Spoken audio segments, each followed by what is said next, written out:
Hey there, my name is Sophia. I work from home as a web designer, and life's been pretty good. My parents left me a decent inheritance, so I've been financially stable. My best friend, Lily, is quite a character. She's all about astrology and constantly reading star charts and horoscopes. I've never really believed in it, but she swears by it. One day, Lily came over all excited. "Sophia, you have to see this," she said, waving some papers around. "What's got you so hyped?" I asked, rolling my eyes a bit. "I did your natal chart and found your perfect match. His name is Matt, and he's absolutely your soulmate," she said, her eyes sparkling. I couldn't help but laugh. "All right, fine. I'll meet him, but if he's a weirdo, you owe me a drink." "Deal." She grinned, clapping her hands. So Lily arranged a meeting. I was feeling a bit skeptical but curious. When I finally met Matt, he turned out to be surprisingly normal. Tall, dark hair, nice smile, nothing like the disaster I had pictured. "Hey, I'm Matt," he said, extending his hand. "Sophia, so you're into astrology too?" I asked, trying to make conversation. He laughed, shaking his head. "Not really. Lily wouldn't stop bugging me about this, so I figured why not?" I chuckled. Same here. I was half expecting some crystal ball guy. We ended up talking for hours. Turns out we have a lot in common. We both love hiking, we're into the same movies, and we even like the same weird food combinations. I started to think maybe there's something to this astrology thing after all. A few days later, we were texting nonstop. Matt seemed genuinely interested in getting to know me. He asked about my work, my hobbies, and my family. We kept seeing each other, and things got serious pretty fast. Matt is kind, funny, and seems genuinely interested in me. One night after a cozy dinner at his place, he took my hand. "Sophia, I know it's only been a few months, but I feel really connected to you. I don't want to rush things, but I can't see myself with anyone else," he said, looking into my eyes. I felt a flutter in my chest. "I feel the same way, Matt. You're everything I didn't know I was looking for." A few weeks later, we were officially a couple. Lily was over the moon. "I told you the stars don't lie," she exclaimed when I told her. As time went on, Matt and I got closer. We started talking about the future, and he brought up the idea of me moving in with him. It felt right, so I agreed. We were happy, and for once, everything felt perfect. Matt convinced me that investing my inheritance in our home was better than stocks. Life had been pretty smooth after I paid off his $200,000 mortgage. With the leftover money, I gave the house a facelift, new furniture, a fresh coat of paint, the works. We were settling in nicely. One afternoon, Matt's phone rang, and he answered it, looking concerned. "Mom, what's going on?" I could hear his mom's frantic voice on the other end, though I couldn't make out the words. Okay, calm down. We'll be there as soon as we can," Matt said, hanging up the phone. He turned to me, his face pale. "Dad's had a stroke. He's paralyzed on his left side. We need to go, Sophia." We packed quickly and hit the road. The drive was tense, with Matt gripping the wheel, barely saying a word. When we arrived at his parents' house, the place was in chaos. Susan, his mom, was in tears, and her back was acting up. "Matt, Sophia, thank God you're here." Susan cried out, her face streaked with tears. "Your father, he can't move or talk, and my sciatica, I can't do anything." After a long, exhausting visit to the hospital, we got the details. George, Matt's dad, was in bad shape.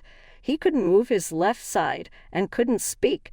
It was heartbreaking to see him like that. Back at the house, we needed a plan. "We should think about a care facility," I suggested. "They can provide the best care for George." "No, he doesn't want that. He wants to be at home," Susan snapped, looking furious. I tried to keep my voice steady.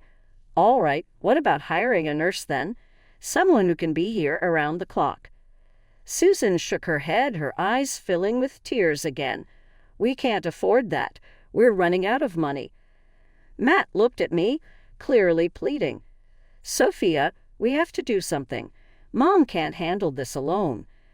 I sighed, feeling the weight of the situation. "I can stay here for a while and help out. I work from home, so I can manage. It's not ideal, but we'll make it work." The next day, Matt and I set up a room for George downstairs to avoid the stairs. Susan hovered, barking out instructions and complaints. "This bed is too small. How is he supposed to be comfortable in this?" She grumbled. "It's what we have right now, Susan. We'll find something better soon." I said, my patience wearing thin. Finally, we got George settled and comfortable. It was a relief to see him resting, even though he couldn't express it. The next morning, Matt had to head back to our city for work. Once he left, reality hit hard. I was determined to help George recover and support the family, no matter how hard it got. Living with Matt's parents was a grind. Susan's sciatica kept her stuck in her chair, leaving me to take care of George and the whole house. She didn't lift a finger and always had something to complain about. "Sophia, this soup is too salty," Susan grumbled one evening as I served dinner. "It's the same recipe I always use, Susan," I replied, trying to keep my cool. "Doesn't look like it, and you're always on that computer. You should be taking care of us, not just sitting around," she added sharply. I took a deep breath. "I'm working, Susan. I need to keep my job to help with the expenses here." "Work? It looks like you're just goofing off on that thing," she muttered, rolling her eyes. Swallowing my frustration, I went to check on George. He couldn't speak, but his eyes followed me, showing silent gratitude. It was tough seeing him like this, but I was determined to help him improve. "I'll give you a massage now, George," I said softly, setting up the massage table. He blinked slowly, a small sign that he understood. I had recently finished a course in massage therapy to better care for him. As I worked on his muscles, he seemed to relax a bit. It was the only time he looked somewhat comfortable. A couple of months passed this way. Every day was a struggle to balance work and caregiving with Susan's constant complaints in the background. Finally, after months of this routine, Susan's sciatica improved enough that she decided to visit Matt for a few months. "Sophia, I'm going to stay with Matt for a while. I need a break from this place," she announced one morning. I felt a huge weight lift off my shoulders. "That's great, Susan. I'm sure it will be good for you." As she packed her bags, I couldn't help but feel a sense of freedom creeping in. It would be just George and me, and I could finally set my own routine without her constant nagging. The day Susan left, I felt like I could breathe again. I went to George's room, and he gave me a look that said more than words ever could. "It's just us now, George. We're going to make some real progress," I said, smiling at him. He blinked slowly, and I knew he was on board. With Susan out of the house, life became a lot more manageable. I set up a solid routine for George and me. Every morning, I'd start by helping him with his exercises, lifting his legs and arms, encouraging him to move as much as he could. Then I'd move on to massaging his muscles. Something I learned from my recent therapy course would help with the stiffness. "Hang in there, George," I'd tell him, working through the knots and tight spots. The days were long, but without Susan's constant nagging, I could focus better. My web design work became my escape, a few hours a day where I could lose myself in creativity. One afternoon, as I was setting up for George's therapy, I noticed something different. His fingers were twitching slightly. "Hey, George, can you try moving your fingers for me?" I asked, holding my breath. Slowly, very slowly, his fingers curled a bit. It wasn't much, but it was the first movement I'd seen in weeks. I felt a rush of excitement. "That's great, George.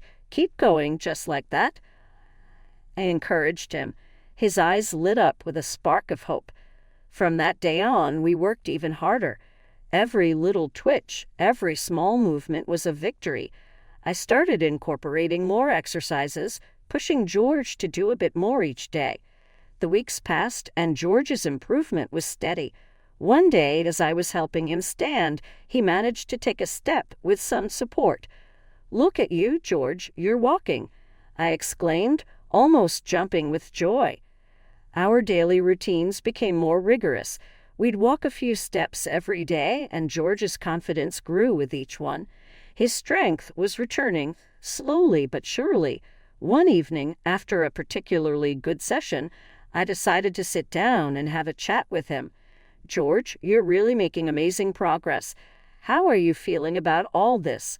I asked, sitting next to him. He took a deep breath and managed to say, "Better, thanks, Sophia." Hearing him speak, even if just a few words, was like music to my ears. "You're welcome, George. We're a team and we're going to get through this together," I replied, feeling a lump in my throat. As the months rolled on, George continued to improve. He was now able to move around the room with some assistance and could feed himself with a bit of help. Our bond grew stronger through this journey. We shared more conversations, even if they were simple and slow. "George, you're really a fighter. I'm so proud of you," I said one morning as we sat in the garden, enjoying the fresh air. "Couldn't do it without you," he replied, his words clearer than before. We both sat there, enjoying the moment. It felt good to see him reclaiming parts of his life that had seemed lost forever. His spirit was strong, and his determination was inspiring. Over time, George and I grew very close. He started calling me his daughter, which warmed my heart. One day, we were sitting in the garden, enjoying the sunshine, when I decided to ask something that had been on my mind. "George, why didn't you want to go to a nursing home when you got sick?" I asked gently, looking into his eyes. He looked surprised. "Never said no," he replied slowly. "Saved money for a good place." I was taken aback. "But Susan said you didn't want to go and that there wasn't any money for it." George frowned, a serious look crossing his face. "Didn't know." I figured things out after months away and decided to surprise Matt with a visit home. I was excited, thinking about how happy he'd be to see me. I packed my bags, said a quick goodbye to George, and hit the road. The drive felt longer than usual, with my mind racing about reuniting with Matt. When I finally pulled into our driveway, it was already dark. I grabbed my bags and walked up to the front door, but something felt off. My key didn't fit the lock. Confused, I tried again, but it was no use. I rang the doorbell, hoping Matt would answer and clear things up. Instead, a woman I didn't recognize opened the door. "Can I help you?" she asked, looking puzzled. "I'm Sophia, Matt's wife. This is my house." "Who are you?" I replied, feeling a knot forming in my stomach. "I'm Karen. This house was sold a couple of months ago. I'm just here to keep an eye on it," she shot back. My mind went blank. Sold. That's impossible. This is my home. "I'm sorry, but it's not anymore," she said, looking genuinely sorry. I fumbled for my phone, my hands trembling, and dialed Matt's number. My heart raced as he answered on the third ring. "Hey, Sophia, what's up?" he said, sounding oddly calm. "Matt, I'm at our house and some woman says it's been sold. What the hell is going on?" demanded my voice shaking. He sighed, a cold edge in his voice. "Yeah, I sold the house. I bought a new one for Mom and me." "What? You sold our house without telling me? Where am I supposed to go?" I shouted, feeling a mix of anger and confusion. "There's no place for you in the new house, Sophia. I sent the divorce papers. Didn't you get them?" He replied, his tone icy. I felt like the ground was falling away beneath me. "Divorce papers? Are you serious, Matt? I paid off your damn mortgage. How could you do this to me?" He laughed, a cruel sound. "You can't prove any of that. The house was in my name. It's over, Sophia. Move on." Tears stung my eyes as I tried to process his words. "What about your father? Who's taking care of him?" "Dad, he's not my problem anymore. Mom and I don't need him dragging us down. If you want to play nurse, take him. I don't care, Matt said coldly, hanging up the phone. I stood in the parking lot of what used to be my home, the darkness surrounding me. I felt utterly lost. My conversation with Matt had left me dumbfounded. I couldn't believe he had sold our house, abandoned his father, and sent me divorce papers without a second thought. My phone buzzed, jolting me out of my daze. It was George. "Sophia, come back." "I need to talk," George said, his voice weak but urgent. "I'm coming, George. I'll be there soon," I replied, my voice shaking. I got into my car and drove through the night, my mind a whirlwind of anger, sadness, and confusion. By the time I reached George's place, it was early morning. Exhausted, I walked through the door and saw George waiting for me, his eyes filled with concern. "George, I don't know what to do," I stammered, feeling the tears welling up. I couldn't hold it in any longer and burst into tears right on his shoulder. He led me to the living room and helped me sit down. "Tell me what happened," he said, looking at me with those kind eyes. I took a deep breath, trying to steady myself. "Matt sold the house, George. He said there's no place for me and that he doesn't care about you either. He sent me divorce papers." George's face hardened, a rare show of anger. I knew they were up to no good. "What do you mean, George?" I asked, wiping my tears. After my stroke, I couldn't speak. They talked in front of me. He began, his voice trembling with the effort. "What did they say?" I asked, feeling a chill run down my spine. "They planned everything. Told me they'd get your money, sell the house, kick you out," George said, his eyes filled with pain. I stared at him in horror. They actually said that. How could they be so cruel? I thought I couldn't understand, but I did, he continued, his voice getting stronger. They also wanted to get rid of me, sell my house. Tears streamed down my face as I listened. I can't believe they do this to their own family. George took a deep breath.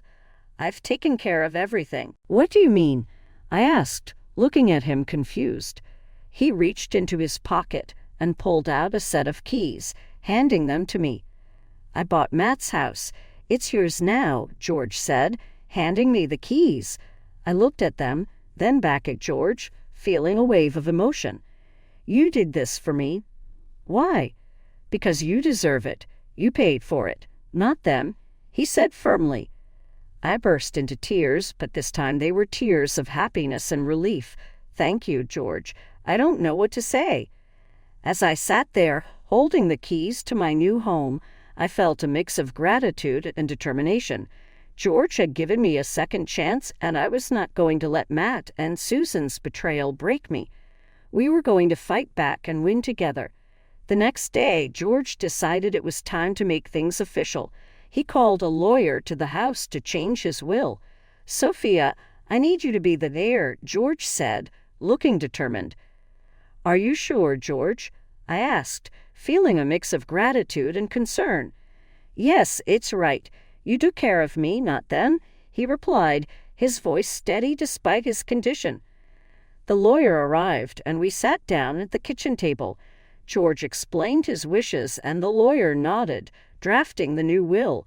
I felt a lump in my throat as George signed the papers, making me the sole heir to all his property. A few days later, I met with Jack again, bringing all the documents and evidence we had gathered. Jack was impressed with the thoroughness of our preparation. "Sophia, this is solid. We've got everything we need to go after Matt and Susan," he said confidently. "I'm ready to fight, Jack. Let's get that $200,000 back," I replied, feeling a surge of determination. Jack filed the lawsuit, demanding the return of my money. We also provided evidence from the bank with witnesses confirming the transfer of funds. It was a strong case, and I felt hopeful about our chances. A few days later, there was a knock on my door. I opened it to find Matt and Susan standing there, looking desperate. "Sophia, we need to talk. Matt said, his voice shaky. I crossed my arms and glared at them. What do you want? Please, Sophia, we're sorry. We didn't mean for things to go this far, Susan said, her voice trembling. Sorry. You two planned this from the start. You lied, stole my money, and tried to kick me out. I shot back, feeling my anger rise. Sophia, please, let's work something out. We don't want to go to court, Matt pleaded, his face pale. I shook my head, my voice cold. I don't want anything to do with people like you. And by the way, George has recovered and transferred all his property to me. You two are left with nothing. Matt's face turned ghostly white, and Susan's eyes widened in shock. She fainted right there on my doorstep. Matt just stood there, speechless. Get her out of here, Matt. I don't have time for your games, I said, pointing toward their car. He nodded, still in shock, and dragged Susan to the car. As they drove away, I felt a strange sense of closure. A few weeks later, the court ruled in my favor. I was awarded the $200,000, and the divorce was finalized. It had been a long, hard battle, but I had won. I drove back to George's house, feeling lighter than I had in months. As I walked in, George looked up, his eyes full of curiosity. How did it go? We won, George. I got the money back, and the divorce is final, I said, tears of joy streaming down my face. We sat together in the living room, the weight of the past months lifting off our shoulders. It was the beginning of a new chapter, one where we could finally find peace and happiness. Life had settled into a peaceful routine after all the chaos. I live in my own house now, and George has become a regular part of my life, much like the father who passed away early and whom I hardly remember. We spend our days tending to the garden, chatting about old times, and simply enjoying each other's company. It's nice to have this calm after the storm. One Sunday afternoon, as I was sipping coffee on the porch, my phone rang. It was Lily, my astrologer friend who had introduced me to Matt. Hey, Sophia, you won't believe what I found in your chart this time. Lily's voice was bubbling with excitement. I chuckled, already guessing where this was headed. Oh boy, what is it now, Lily? You've got a new love coming your way. He's perfect for you, even better than the last one. The stars don't lie, she said, practically squealing with joy. I burst out laughing, shaking my head. Lily, after everything that happened, I think I've had my fill of horoscope-based romances. But Sophia, this one is different. The alignment is just right. You've got to trust me on this, she insisted.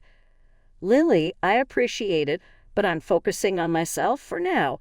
If Mr. Perfect is out there, he'll find me without the stars' help, I replied, feeling more amused than annoyed. After hanging up, I couldn't help but laugh at the whole conversation. Despite everything, Lily's enthusiasm was infectious, but I knew I was in no rush to jump into anything new. I was content with my life as it was. George wheeled himself onto the porch, looking curious. Who was that? Lily. She's trying to set me up with another perfect match from the stars. I rolled my eyes playfully, and George chuckled, his eyes twinkling. Stars didn't work so well last time, he said. Exactly, I replied. I told her I'm done with horoscope dates. I've got enough on my plate without adding a new guy into the mix. I grinned. You'll find someone when the time's right, George said, giving me a knowing look. I glanced out at our garden, feeling a deep sense of contentment. The flowers were blooming, and the vegetables were coming along nicely. It was our little paradise. You know, George, this is all I need right now, I said, taking a deep breath of fresh air. A simple life, good company, and a bit of sunshine. Perfect life, he agreed, smiling. A few days later, I got another call from her. This time it was just a chat. No horoscope predictions, no matchmaking. Just catching up like old friends. It felt good to keep things light and easy. One evening, as I was watering the garden, I thought about what the future might hold. I knew that someday I'd meet someone who would appreciate me for who I am, without needing the stars to tell us we were meant to be.